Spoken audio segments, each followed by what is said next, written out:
Hey, what's up everybody? Jump Rope to Freedom. Welcome back to the channel. In today's video, we're going to be going over the EB jump rope move, which is an intermediate move, but if you're just getting started with jump rope and you have the basics down and you follow this tutorial, I'm confident that you'll be able to get this move down within 1 to 2 weeks if you practice it for 10 to 15 minutes every day. Please hit the subscribe button, hit that like button, and when you subscribe, hit the notification bell so you'll be notified of whenever I drop a new video. All right, let's get into it. Hey everybody, this is the EB tutorial. Please hit the subscribe button. Let's get into it. This is what the EB looks like at real time and real speed. This is what it looks like at 25%, and I've slowed down the EB portion right here. And after this tutorial, after practicing, you should be able to get it that quickly. This is what it looks like at 10%. You can see that I'm using my left foot coming out of a side swing, swooping under, coming out of it, steadying myself, and then going into the rest of my routine. So let's break this move down. What does it actually consist of? I'm going to do the way that I learned it, and hopefully it's the best way for you. So what I'm doing here is I'm using the side swing motion to go into an EB, and then I'm coming out with a side swing and doing a regular basic jump. This is the way that I learned it, and I think that this is probably the best way to learn it. So that's the way that I'm going to teach it in this tutorial. So you get a good idea of what it should look like without being paired to a different, or without being put into a whole move sequence. So we're going to go through the crawl phase here. And what I want you to do, if you don't know how to do this move yet, or you're struggling with it, I want you to do exactly what I'm doing right now. Just do a side swing and then do the EB motion. So you're going to go in front of your body with your lead arm, which in this case is my right arm, and then you're going to pull the handle behind you with your right arm, or your other arm. So this is what it looks like slowed down. You can see that I'm warming myself up with the side swing, and I'm putting my off hand behind me, which is my left hand, and I'm following that with my lead arm going in front. And both of my wrists are being turned in a downward motion. Look at my front wrist. My right wrist is turning the handle in a downward motion, and the wrist behind me, I'm going to have a side view later on, but it's doing pretty much the same thing, and you can start to see it as it goes behind my back. The thing you want to do with any other move like this or the crossover is you want to create enough room in the rope for your body to get through. So let's look at it from the side view. You'll be able to see a little bit more of what my left hand is doing. So what I'm doing here with my left hand is I'm essentially, if you've ever seen somebody, maybe like an opera singer or something like that, do a bow at the end of their performance, or an actor do a bow at the end of his or her performance, then that's what your hand should look like. That's what your offhand, which in this case my left hand, should look like. It should look like you're taking a bow and you're putting your hand in the small of your back, and that's where your hand should be when you rotate your wrists over for your offhand, which in this case is my left hand. And it even looks like I'm doing a bow, to tell you the truth, because what I'm doing is my front arm is in front of my body as well.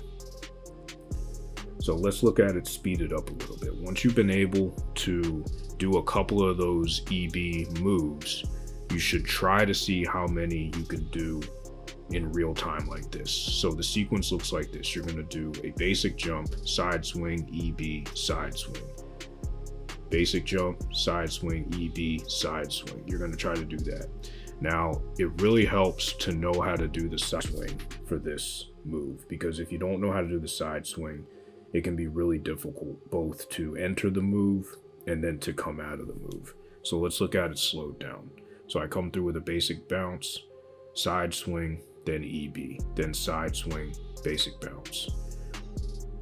Now, one important thing to remember here is that just like the side swing, you are going to be doing most of the jumping, or the jumping is going to be led by your off foot. So if you're right-handed, you're going to be jumping with your left foot. See how my left foot is leading? If you were doing it the exact opposite, if you were leading with your left hand, you'd be jumping off of your right foot. It's the same philosophy as going up for a layup in basketball. If you use your right hand, you use your left foot. If you use your left hand, you use your right foot. It's the same exact principle. So if you are left-handed and you're leading with your left hand, you're going to lead with your right foot. So just remember that. You can do an EB just like you can do a side swing, jumping off both feet. You can do an EB that way, but it is a lot more difficult. Using one foot gives you more freedom of movement. Let's look at the side view.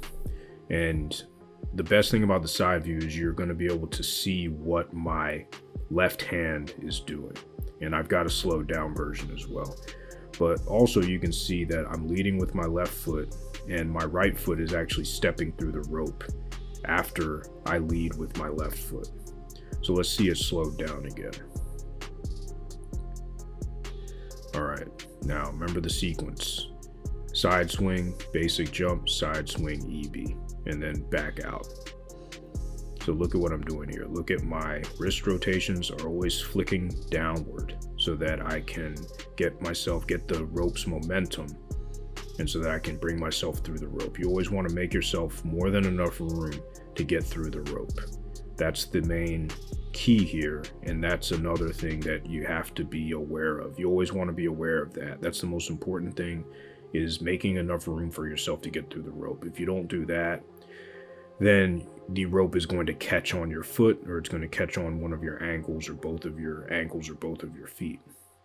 So you want to try to be smooth. You want to see how I'm kind of bending over to get through the rope a little bit. And it's kind of like the double under crossover as well. I'm kind of hunching over just a little bit, not enough to give me bad posture, but you saw right there that I do what I need to do to get through the rope while still maintaining good form. Let's talk a little bit more about wrist placement, and I have a good video here of what your lead wrist should look like. So in this case, it's my right wrist. It should be flicking down the way that I'm doing in this video right here.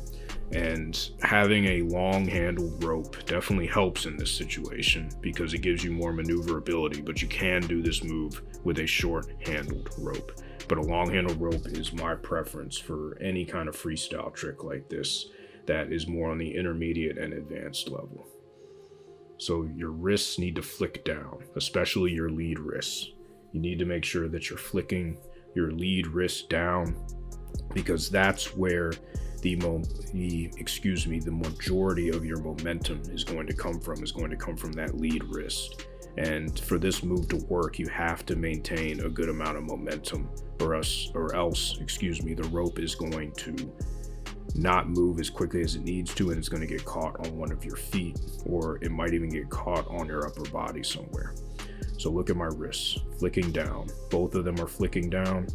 And the only different thing I'm doing with my left wrist is that I'm putting it into the small of my back and in a, as we discussed earlier, a bowing position, like you're taking a bow after you're doing a performance. You might have seen actors or actresses or opera singers or someone who's playing in a band do that. That's exactly what you need to do with your off wrist. In this case, it's my left wrist. So this is the sequence. This is what it should look like. And there's no need to speed it up until you've been able to do probably 10 or 15 of these in a row without tripping up over the rope. Now let's look at the side again, and let's focus on the wrists. My wrists are fluid. My wrists are where 95% of the rotation of the rope is coming from. My arms are just following what my wrists are doing. And that's a key that you need to keep in mind when you're doing any kind of move, but especially a move like this, where it's kind of unconventional. You're not jumping straight through the rope. You're doing a lot of different things at one time. Your wrists are moving in a way that you may not have moved them before. So that makes it even more imperative to rotate your wrists and to not flail your arms around. If you start flailing your arms around, you're going to start tripping over the rope pretty quickly. You want to make sure that everything should be following your wrists. Your wrists are the key here. And see how fluid and how flexible my wrists are here. Remember, with the front wrist, you're going to be flicking down, like you see me flicking down there. And then with the back wrist, or your off wrist, you're going to be turning it into a bowing position. At the same time, you're flicking your lead wrist down. And this is the way that I learn jump rope tricks the best. I like to watch people and then I slow the video down. It may not be the most exciting way to learn a jump rope trick, but for me, it's the most effective, is to watch it in slow motion over and over again and visualize how I'm going to do the move. Okay, let's talk about foot placement. So I want you to pay close attention to my feet. Now my feet, I'm using kind of a boxer step motion. That is probably what you're going to need to use if you are using this method that I'm using right now, the side swing.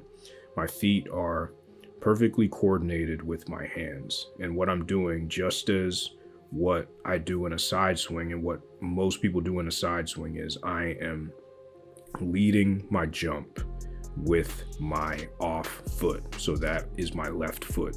And when I say off, I mean my non-dominant foot. So I'm right-handed. So my right hand and my right foot are my dominant hand and foot.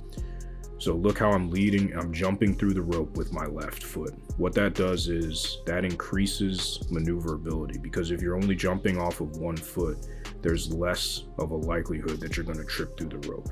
If my right foot was down on the ground when I was attempting to jump through the rope, my right foot would add a higher probability that the rope would catch. So I'm picking up my right foot first so that the rope can go through, so I can get through the rope a little bit more cleanly than if I was jumping with both feet. Now, you can jump with both feet doing the EB. I've seen plenty of people do it, and it's not wrong, but what it does is it increases the probability that you are going to trip over the rope. Getting that dominant foot out of the way is really the key, and you can see I really hopped up there, is really the key in making sure that you can get through the rope, because that's what it's all about.